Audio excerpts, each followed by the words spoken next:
All right, man. What are we doing today? Today we're doing one. Today Oh! battle today. Yes! Yeah. Been waiting for this one. Battle Royale. Just so you guys know, this is censored. We apologize. We had to start censoring it because YouTube guidelines got stricter, which they say they're going to back it off, but I'll wait till we see it before we believe that. That sounds like a trap.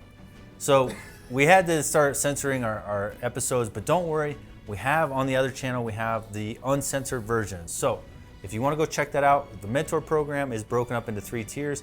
Tier 1 is one-on-one mentorship. Tier 2 is group session mentorship. Those are for people who are trying to, really advance their position in life, go special operations, and you have a group of Green Berets helping you do that. And then Tier 3 is extra content. Part of that extra content is uncensored versions of these shows. Yep.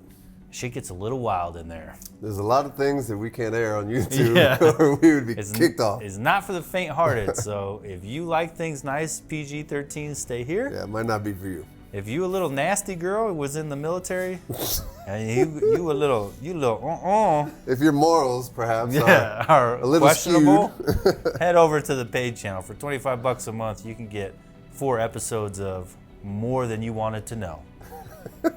In this episode, we're actually going to be doing a little battle royale. As a matter of fact, I feel like the lone survivor on this one because I'm the only one that in this group, out of you guys and Kurt, I'm the only one that doesn't like this show. Yeah, and I think that should show you that your viewpoint is wrong. But all the critics agree with me. I don't care what the critics agree. See, that's the thing. I think critics are a bunch of self-absorbed and self-indulgent pricks. And I don't think that they necessarily represent the masses. I don't disagree with you. The only thing is when you watch something and you're like, I think this had a lot of shortcomings, and then you go Google it and then all the critics seem to, or at least 90% of the critics seem to agree, you're definitely gonna help justify your view. I think you have confirmation bias, meaning when you Google it, you're looking for people that support your opinion. That's probably true too. But I mean, I understand. We've watched a little bit together, and I've heard your issues with the show, and I think that a lot of it has to deal with like how slow it is, and you don't like some of the dialogue. But I look at it as like overall, and like I know some of the slowness on the first couple episodes. They have to build up the characters, so I'm hoping that through this discovery session that we're having, you'll eventually start to come around. Okay. We'll see. I will say that episode 1 and 2, I fucking hated with a passion. I thought in episode 1, the acting of the little girl was robotic.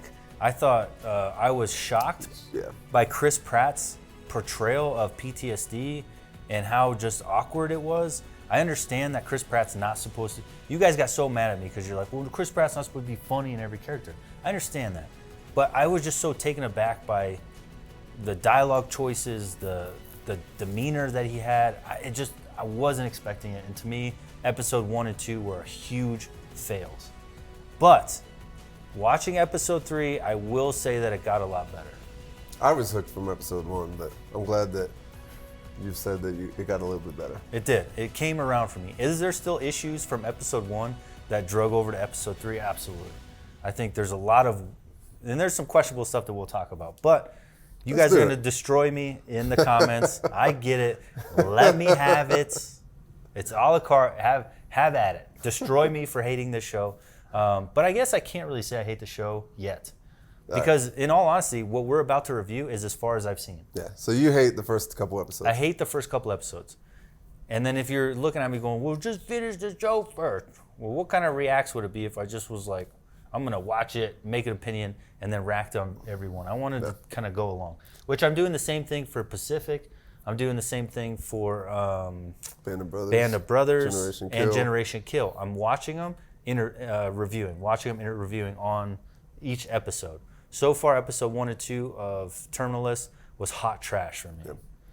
So, and also on that, I know a lot of the things that you're saying I can agree with and I can see your point, but there is little hidden gems of tactically from the tactical world, little hidden gems of things that you will see that I think a lot of people that maybe aren't in the know might not pick up on or might be like, oh, that's kind of cool. And I think this is good for us to be able to go in and be like, hey, this is why he does this, or this is why you should appreciate this scene a little bit more, because they actually do have some good tactics and some good like homemade explosives and some other things that we'll see throughout the series. Yeah, that's accurate. Yeah, there's a lot of things I do. The funny thing is, one of the biggest issues I have with this episode is actually the scene that Jack Carr's in. Really? Yeah, which is crazy. And I get it. Jack Carr's got more special operations experience than me. You guys can shit on me all you want for nitpicking this to death. But I'm just going to tell you how I feel. I'm never, ever going to jump on this channel and just say I like something because it's cool in our community. I'm just not going to do that. Well, I'm always going to speak my mind because this is why I started this channel. I got out of the police department, and the only reason I wanted a YouTube channel was to talk shit and just have fun and put it out. You know? Yeah. So why would I change good avenue. that? Yeah. Well, let's get into it, man. Let's get into it. Find acceptable levels. We've been working on the budget since June, ma'am. You're suggesting we restructure in a matter of days? All right. Call home, let your families know they're running solo the next few nights. These operators give their whole lives to fight for us. We can give up a weekend to fight for them. Let's go. Listen, I totally appreciate that they try to make it look like there's a politician looking out for operators. I really do. But there is not a fucking chance. I honestly don't believe that any politicians are looking out for anybody but their own careers. Right. Maybe if that politician was formerly an operator, maybe, but at some point their current career is going to start to kind of move that boat the other way. Right. This civilian chick is supposed to, Secretary Hartley is supposed to care about operators? What, James Reese like pulled her heartstrings? Was he banging her or something? Pulled more than the heartstrings. Yeah, was he pulling her, pulling those nipples down like, in a way that no one's ever done before? Yo. Now all of a sudden she wants to change her entire political stance 2 days before an entire team of people are going to submit a whole report on budget. Now all of a sudden she's like, listen, what James Reese did down there could never be redone. We need to do whatever we can for this guy. These guys are like, yo, long titty, no nipple having. He said, you ain't got no nipple. Yeah, you got no nipple. I just don't buy it at all. It Yeah. just seems so corny. The only way they could possibly, and this is even still probably cornier, is possibly sell me on a politician caring about operators is if they had like fucking Dan Crenshaw in there. Right. Who, if you don't know who that is, former Navy SEAL. Yeah. And now he's a Texas senator, congressman? I think congressman. I think it's a congressman. Yeah, actually in my area too. So I probably should know. But if they had Crenshaw out there and he was like, listen, we need to fucking be looking out for operators. Yeah. That I could believe. But some woman politician who's just randomly going to piss off her entire staff Right. to look out for one operator. Normally, or operators. politicians don't really like to rock the boat that much and make everybody mad at them, Right. because they have to get support for anything else that they want to do. Yeah, it You just just- took away their entire weekend, basically. Yeah. That's the quickest way to lose people's support. Is take away their free time. It was just corny. I get the sentiment. I get that she was supposed to be like the one on our side and supporting us, but I'm going to be honest with you, I don't think any politicians are on our side. I don't think any politicians give a rat's ass about what we do as operators. Well, we'll see how her character progresses throughout the show. Yeah, and then to me, it's like how much do we tie this show into reality versus how much do you look at it as just the visual version of a book? Yeah. Because that's a big difference, right? Are we looking at this from a realistic perspective, or are we just saying how good of a representation of the book is this? I haven't read the book, have you? No. Oh. I read self-help books. I read motivational stuff. I just, no offense to Jack on the types of books he reads, I just don't read fiction. I like adult coloring books. Yeah, you and all the Marines. They're just there for the crayons. Yeah, they're like, I want color, mommy. That's one thing. It's like, I've given you 7 crayons. Where are they? I don't know. Where's all the purples? It's my favorite. Their lips are all purple and blue. They got one sticking out of their eye. Like, I don't know, mama, but I'll go stand in the lines, I promise.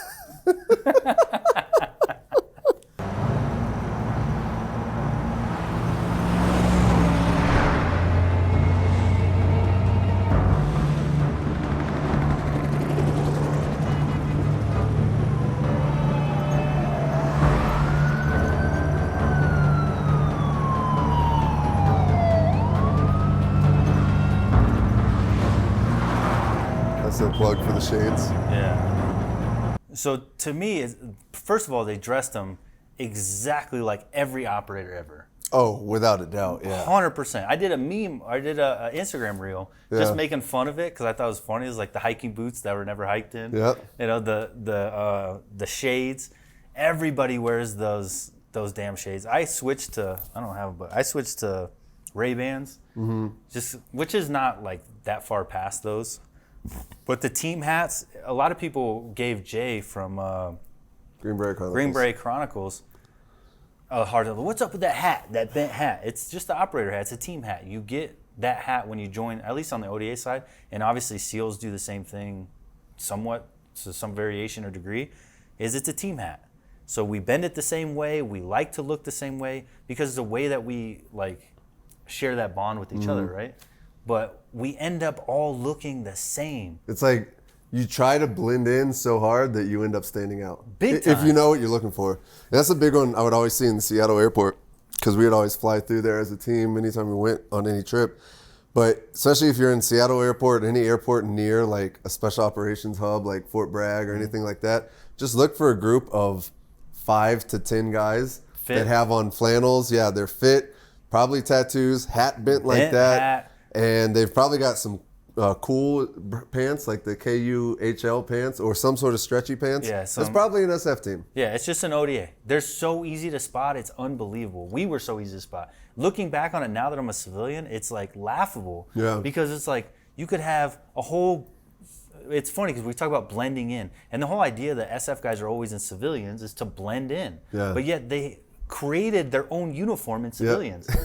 And then we wear that uniform with the gator sunglasses, the bent bill team hat, our bracelets, our tactical. I'm wearing it right fucking now. Yeah, you are. Our tactical pants that are stretchy.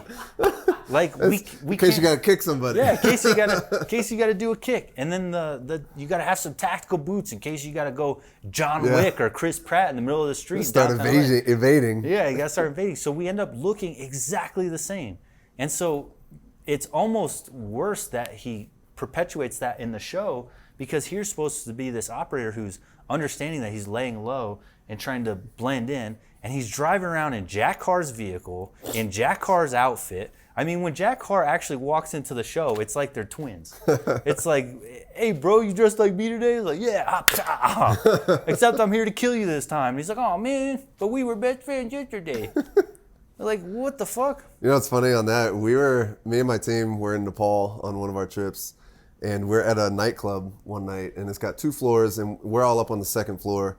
So we're able to see like everything going on the 1st floor, and 2 Americans walk in, and we're looking at them. We're like, those are team guys, but we didn't know who else was there in the area, and so we eventually link up with the guys, and we're talking to them, and sure enough, they were also first group guys who we didn't know. They're from a different battalion. They're there for the Nepalese mountaineering school, but it was just amazing that we're standing there, and out of probably 1,000 people in this club, we're like, team guys.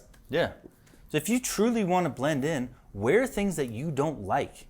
So, for example, if you want to blend in, like in the police department, this is a big deal because you're not going to get away with anything if you look like a cop. Yeah. So you really have to try and blend in. Too many people go construction worker because it's the easiest one. So they wear white tee, jeans, and the construction worker boots. And those boots are expensive, like $200 for those. Yeah. But anyway, so a lot of them go construction worker. But if you truly want to blend in, imagine wearing something that you hate. That's the best way to do it. So for me, things that I would never ever wear in my life, those hipster strap sandals. Birkenstocks? No, the ones with all the straps all over them, like the Jesus sandals.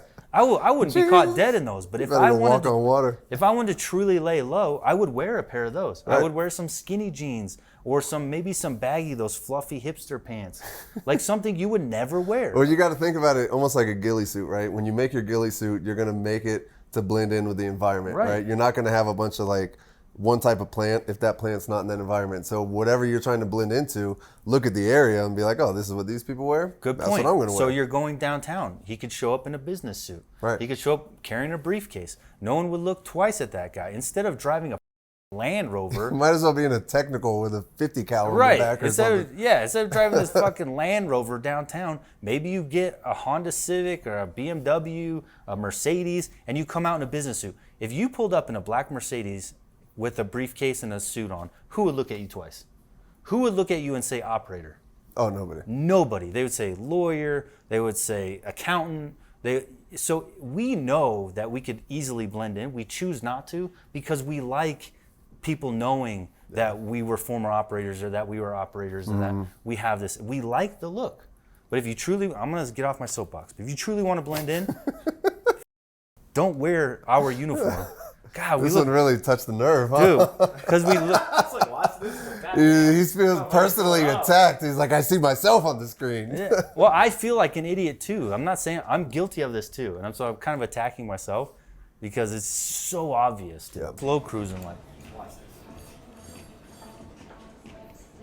Yeah, Look at his hiking boots. The shades over the hat. If this guy walked in, would you not be creeped? Oh no, I'd be watching this guy.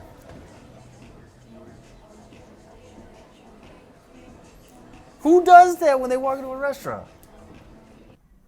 Bro, how awkward was that entrance? Yeah, like just be natural. In any way, shape, or form, be Just natural. slow. It's almost like the old like westerns you see where he like blows open the doors of the saloon, like steps in with his boots and He's like like, takes stock of who's in there. Yeah, exactly. They might as well put that sound over it. yeah, that was. And this is what bothers me about this show is why did he have to be so fucking awkward? Well, yeah, I think he's overdoing it a little bit. He's way overdoing it. He's fucking way overdoing it, dude. I could picture what's happening on this scene. They're saying, Chris, remember, you're an SF guy. When you walk into a restaurant, you're always worried about your back against the wall. Right. You're paranoid about who's in there. Casing You're the joint. you're casing it. You're looking at everybody. And so he walks in. He's like, I'm casing. I'm looking at everybody. My family Back was just murdered. against the wall.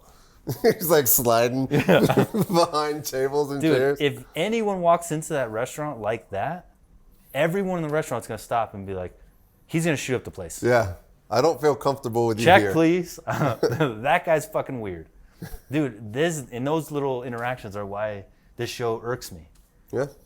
Chris Pratt, the expectation I had for Chris Pratt, dude, he's one of the greatest actors. Like, he's one of the, like, not greatest actors as far as, like, talent, the things he's done. Well, that's f***ed up, but he's one of the most, he's one of the most popular actors at the time. Right. And he's coming in to do a show that is essentially below his pay grade. And he's destroying it as far as little things that should be easy. Does that make sense? It does. It does. I Is see that what you're saying. unfair, though? I mean, you're being a bit critical, I think, but I see what you're saying. Yeah. Sometimes you just got to be like, this scene sucks, and just move on. And I get that. Or you could just say, this show sucks, And move on. and move on. Because all the acting in the entire show is completely terrible. But here's the part that bothers me is they have great actors. They have Yeah. a lot of great actors. I think an actor can only do so much with shitty dialogue. Yeah. And I think this dialogue is hot shit. Well, maybe they're doing probably what you would think they would do, and Jack Carr is like more drama, not dramatic enough. Somebody's So fucking them up. Maybe somebody keeps making them, dial it up, a little bit more.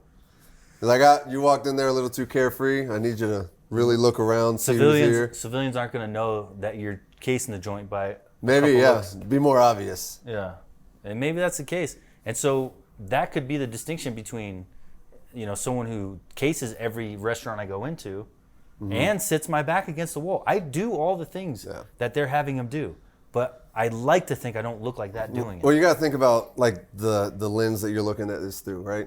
You already know all this, but like you're saying, like for the regular civilian watching the show, maybe you got to be a little bit more, noticeable. Be like, hey, I'm looking at everybody.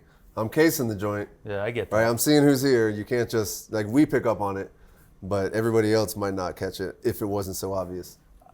I get that, and I would 100% succeed to that. The only thing I wish that we could do is do two versions of the show. One where they try to make it obvious for the audience, and one where they assume that the audience is not handicapped and could figure it out on their own and just acts natural and see which one is better. I can almost guarantee that the audience would still pick up that an operator walking into a restaurant is going to case the joint, regardless if he's a robot or not.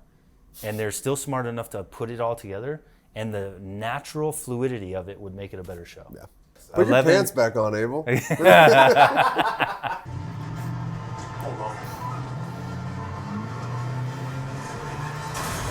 Oh, got him. Shut that car down real quick. You okay, buddy? I didn't see this.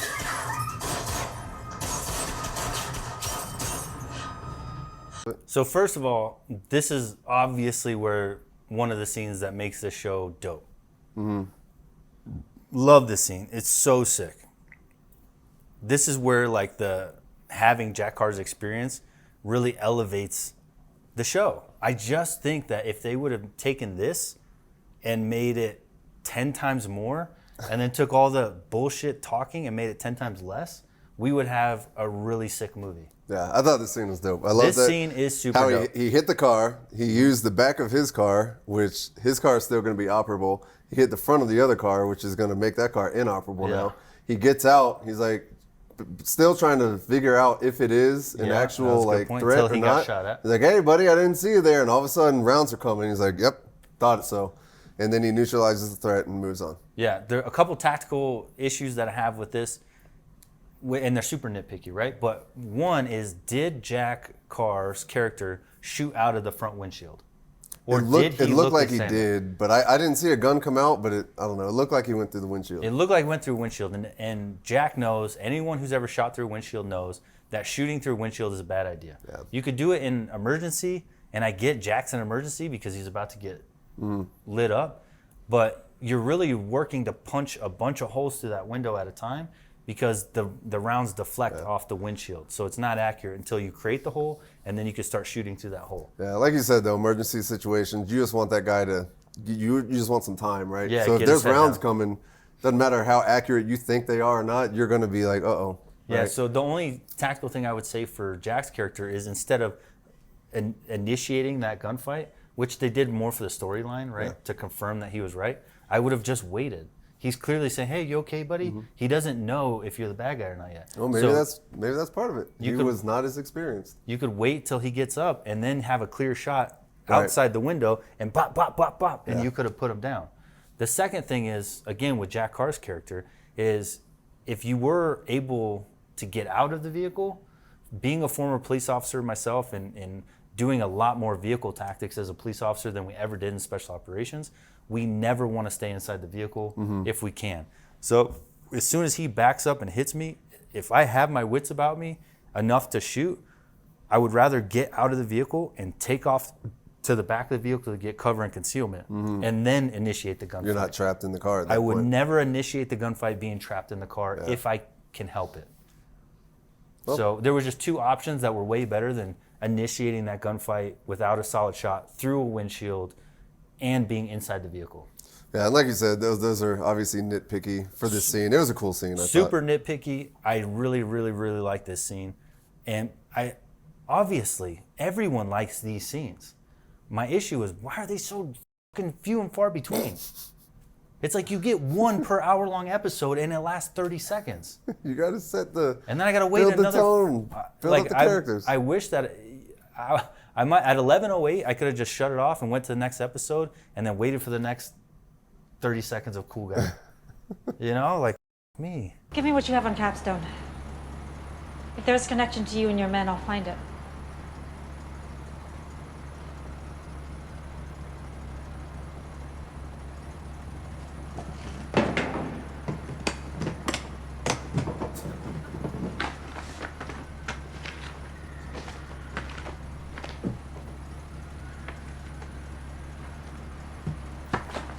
Chris, close your fucking mouth. I know. Why is he mouth breathing this whole time? This is a huge issue I have with this whole plot. So Constance Wu is this journalist who witnessed Chris just murder somebody. And then left the scene. She's a civilian. She's not an operator. She's not a criminal. Now she's just letting him leave. She doesn't report it to the police. He shot that guy in broad daylight. There's guaranteed going to be cameras. There's guaranteed going to be witnesses. Yeah. And she's going to go write up a report. She's going to go do intel gathering for him. Hey, anything for the story. Bruh, you're a fugitive now. You're going to go to fucking jail, son. She's an accessory at this point. Yeah, she's an accessory to murder. You could claim self-defense if you stay at the scene and you don't flee the scene of a homicide. You know what I'm saying? But then we wouldn't have the story that we're gonna have. Right, but she's just totally cool with it. She's like, you want me to dig into this company?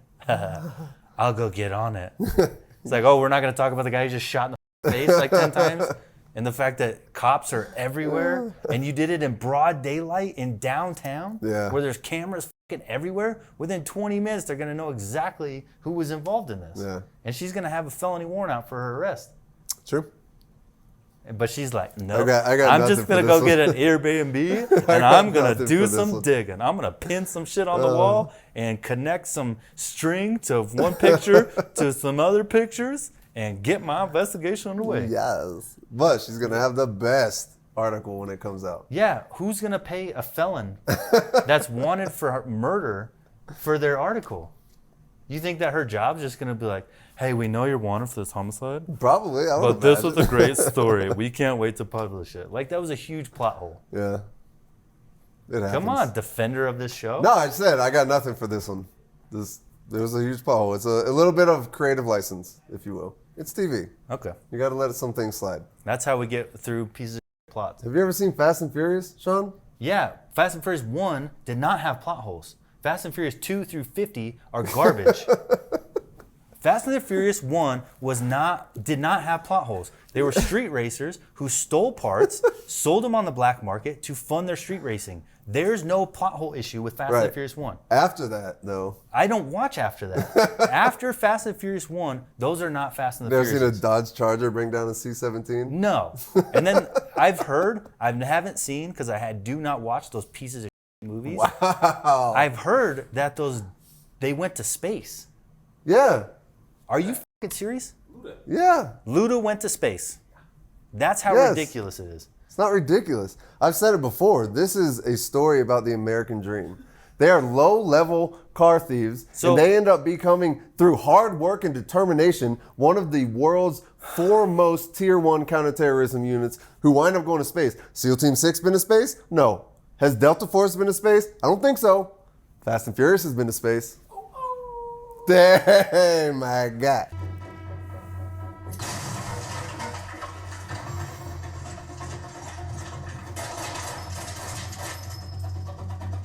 All clear!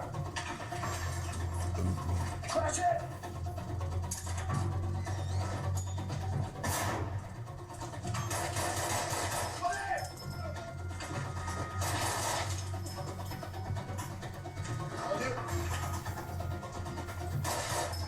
All clear!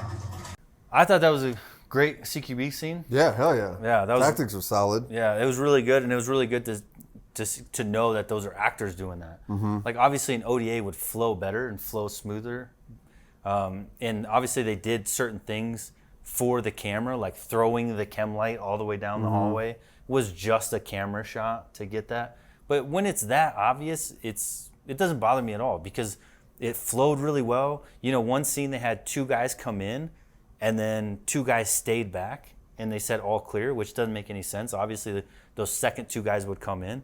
But again, it makes sense because you have a camera guy in there, so the other two guys can't flow in without getting in the way of the shot. Yeah. So they just made them stay back. But none of that bothers me because they did such a good job. For me, seeing well-executed CQB, like from a team that's like polished and flows super well with each other, is like one of the sexiest things you can see. Like you stand on the catwalk at one of those like shoot houses and watch that happen, or even better, you're part of the stack and you're able to watch it happen or like be part of it. It's beautiful to me. Yeah. It's amazing because it's just that quick and methodical. There's no wasted movements. There's no wasted energy or anything. Everybody gets in. They know what to do. It's like this guy's number one man, but it just works out where now he's not number one man, somebody else is, and everybody knows what's going on. I love watching that. It's awesome. And truly good guys. We used to watch the Criff do it, and they were phenomenal at room clearing. And it would never be like this, where they're like, clear, room clear. Right. Yeah. They don't need to talk anymore. Yeah. They've worked so much together. They know when their fucking room's clear. They know it takes seconds for that team to clear a room, so they just flow in, restack, flow. It's quiet. You know, doing their thing. They're doing their clears. They're doing the chem lights to mark which room's already been cleared. It's so quick that by the time the first one gets around, there's already been, double cleared by the back guys. Chem lights have already been popped and left, that they're not hesitating to move on to the next room. No words are spoken at all. Yep. And because ideally you don't ever want to speak. Because if I yell clear and I'm the enemy 2 rooms down, I could hear you yell clear. Yeah. And now I'm going to be like, okay, they're coming.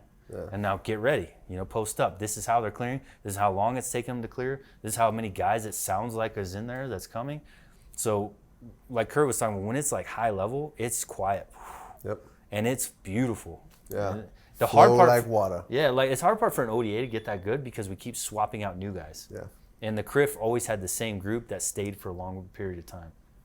And CAG and SEAL Team 6, they're going to have the same guys for longer periods of time, so they can just get phenomenal at that shit. But overall, I thought they did a great job. What's a chem light for? A chem light's just to mark like certain things. So a red chem light will mark where you're going to put injured. So that'll be the casualty. CCP, casualty collection point. There you go, casualty collection point. So if I see a red chem light, we go into a room, pow, pow, pow, Kurt takes a round, we kill that guy. I know that I got to get Kurt to that red chem light because that's what our Delta, our medic, that's where he's going to have an aid bag for him. So I could drag him to that red chem light, leave him there because it's self-aid, but then buddy aid. So he needs to, once I drag him there, he needs to start figuring out, put a tourniquet on, so I could get back to work until we've cleared the whole thing. Mm-hmm. So I'll leave his ass at that red chem light, depending on our TTPs, but I could leave his ass at that red chem light anytime, and then the doc, once he's done clearing, he knows exactly where to go to start rendering him aid. So meanwhile, let's say Kurt's got shot in the leg, he's at the red chem light room, putting a tourniquet on himself. We're clearing the rest of the house. We get done clearing, that medic is going to run right back to Kurt, and then he's going to take over, bandage his wound. Does that get there right? Yep. TTPs, tactics, techniques, and procedures. Yeah. It's like an SOP, your standard operating procedures, your way of doing things. So we'll all carry a bundle of chem lights on us at all times. And then the different colors mean different things. So green could be that room has already been cleared, so that way you don't double clear and you don't double back on each other. Mm-hmm. So it's just a way of keeping track of what you cleared and what you haven't, and then marking, and then you can mark exfil points with different colors. So your exfil point could be blue. So if we do a breach point, I could drop a blue chem light.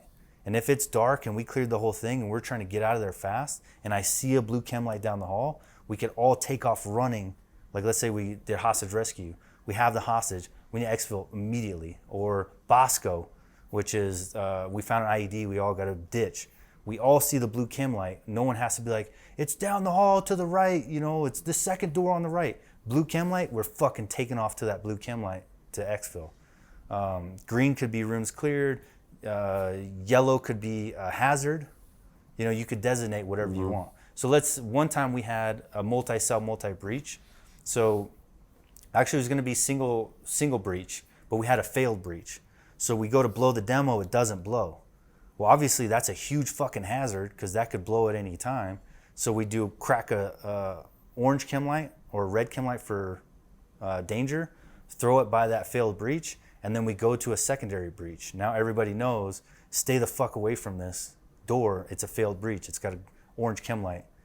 So you color code, there's certain signals. And these are all going to be very team dependent and specific. Like each team is going to come up with their own color coding and stuff like that. So what could be green for his team might be different for my team. That just comes with experience and being able to get through like all this training, multiple iterations, days, weeks at a time, I'm not walking. This isn't an obligation for me, brother. I just need to know we have each other's backs. That's it. Always. All right. There's obviously a bunch of fucking people tracking you right now, so just lay low. Please. That's what I'm talking about. All right. Chilling. Ben, you're not going to the golf tournament dressed like Big Lebowski, are you? Fucking ain't golf. Boss? In my opinion, that pass, that like 30 seconds right there was the best part of that whole scene. But that was like a 4-minute long scene of them talking. So I think that scene wasn't it them basically showing their relationship and the bond and the strength in their relationship?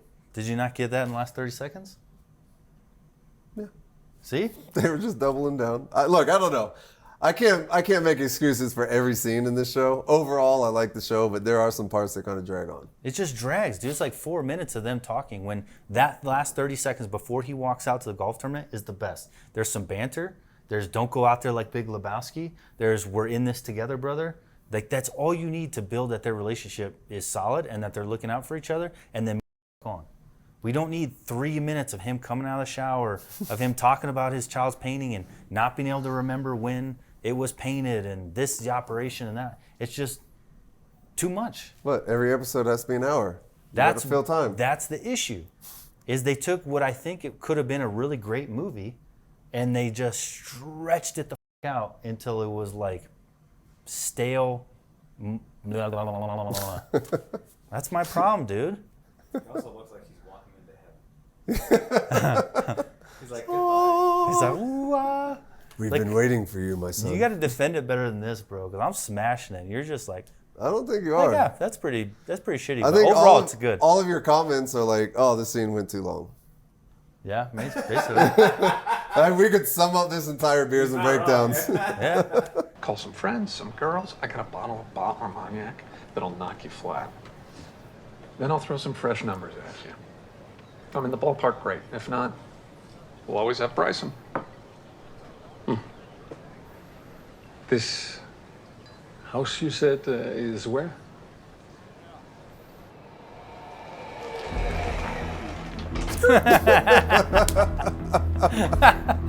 That kill me, dude. Like, way to go, 007.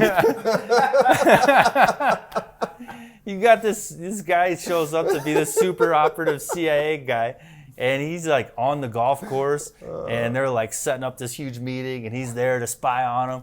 And the guy Sean Gunn's character just happens to have this house in this unknown location where he's gonna meet all the bad guys and everything's gonna go down. And where does that house just happen to be?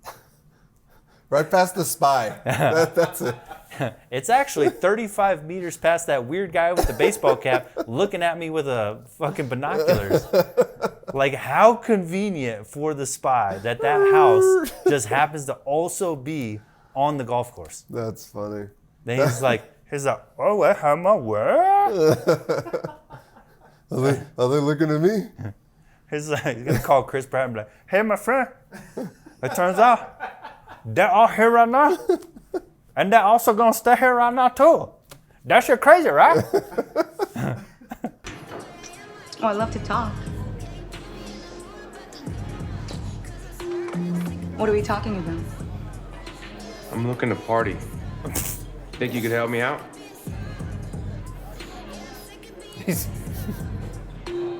You a cop? No. You know you have to tell me if you are. I'm not sure that's true. But I'm not. That was convincing? That convinced her? Look, I'll give it to you. That scene was fucking terrible. Terrible, dude. I'm looking to party. I am looking to party. Yeah. In this scene, I could tell that Chris Pratt himself was actually uncomfortable. Yes. Like, I felt like his wife was in the corner. You got Arnold Schwarzenegger in the other corner, like, It's like, please hurry up. She was like, you ready to party? He's like, she's like, what can I do? He's like, I'm here to party. I like to talk. And then she's like, are you a cop? He's like, no.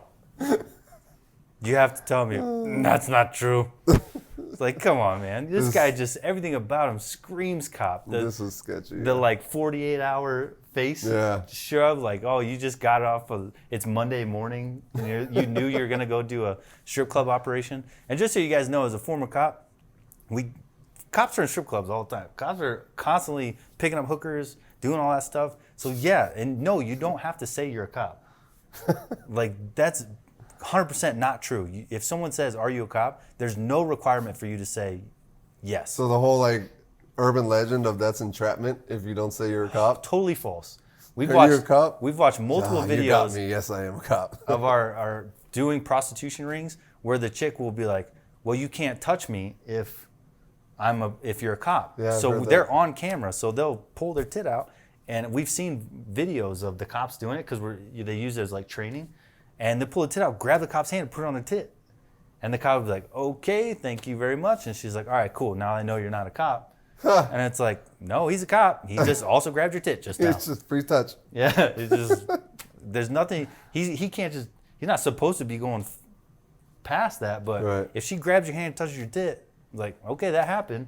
You're still gonna be under arrest the minute we talk about exchanging a dollar amount for services. Geez. That's good to know.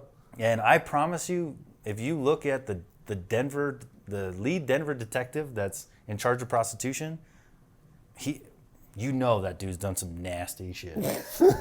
Like, you just look at that fool, and you know that he has crossed that line many Like, a I'm going to time. turn this camera off Yeah. for now. Dude, bearded, long hair, old, just grimy, just. Yeah, you know, back in like the 80s and 90s, he was just like, Bro, no rules. last year he was probably like no rules. Like he's so grimy, like no one wants to know what the hell he's doing. Like, you know, when he gives classes on prostitution rings, he just be like, "Ooh, they're nasty." Like you could say like he's concerned with the shit he's done. Like he's not happy with it. Trust me, they don't have to tell you. But this guy, I've never seen anyone scream cop. It blows my mind that Chris Pratt wasn't actually a cop because he screams cop so much. That scene was so terrible. Come on, boss. Let's go. Get over here, Reese. Hey, baby. Everything okay?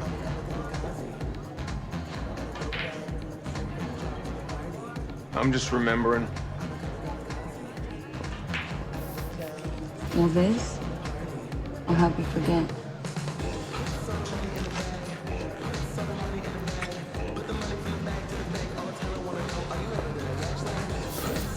All right.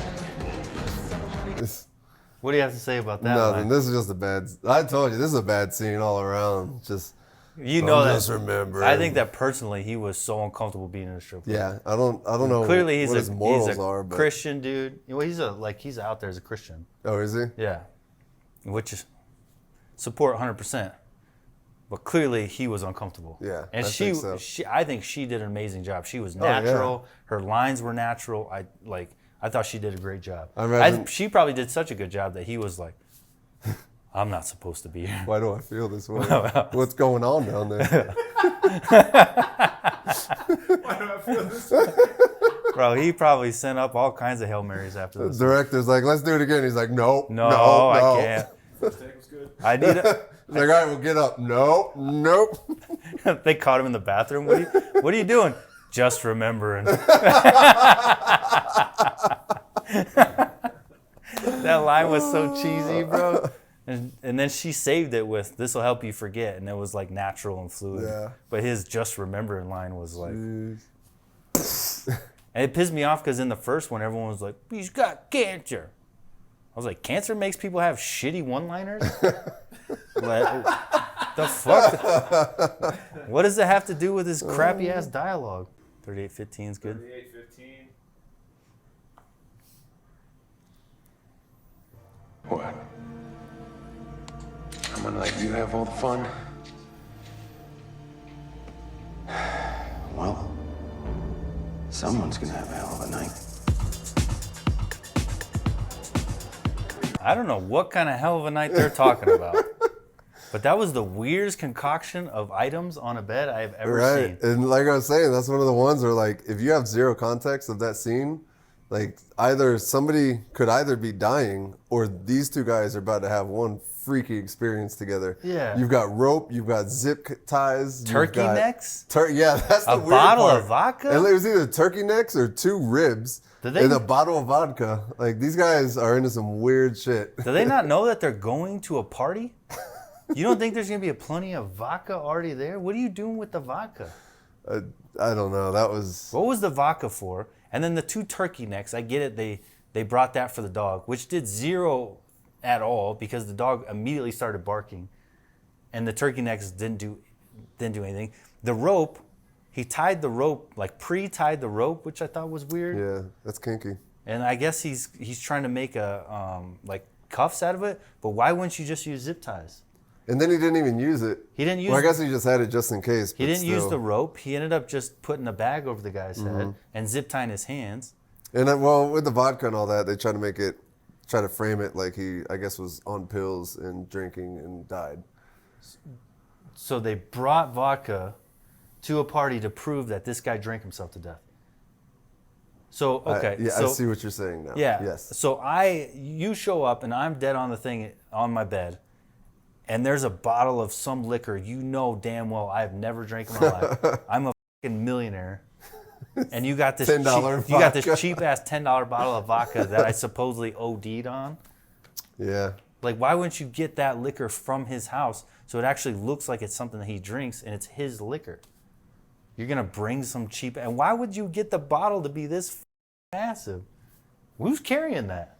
Look, I don't know. This is some Boondock Saints type. You got your knife and your fucking rope.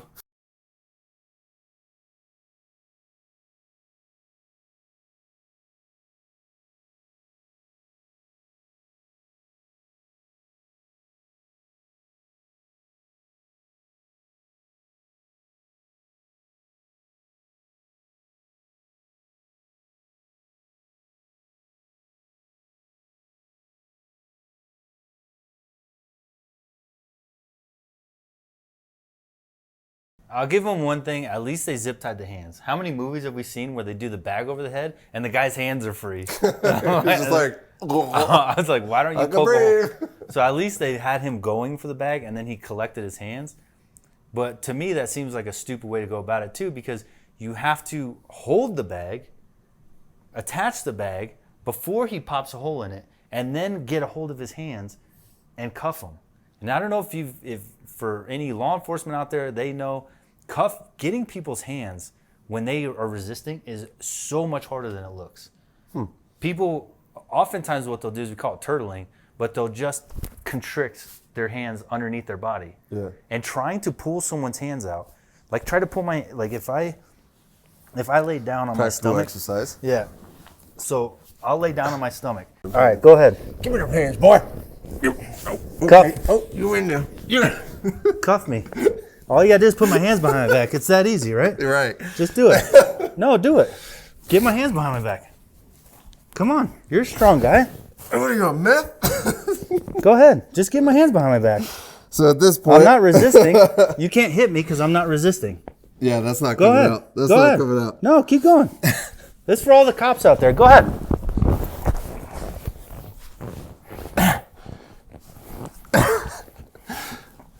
Why are you so sweaty? Put my hands behind my back, dude. Could be in a... Just shoot him at this point. Have I proven my point? Yeah. I'm not breathing hard at all. Would it be hard for this guy though? Because he's so skinny. It doesn't matter. I'm not breathing hard. I didn't put strength into it. Me constricting and doing the turtle makes it so difficult because you have to, first of all, I lock my hands up. You're trying to extend my arms this way. You don't get any power until you get my arm fully extended or turned. It's so hard to get my arms from here to here. People don't get it. They say, oh, why don't you just put the hands behind your back? You're breathing hard. I'm out of breath. That was nothing for me to hold my hands like that.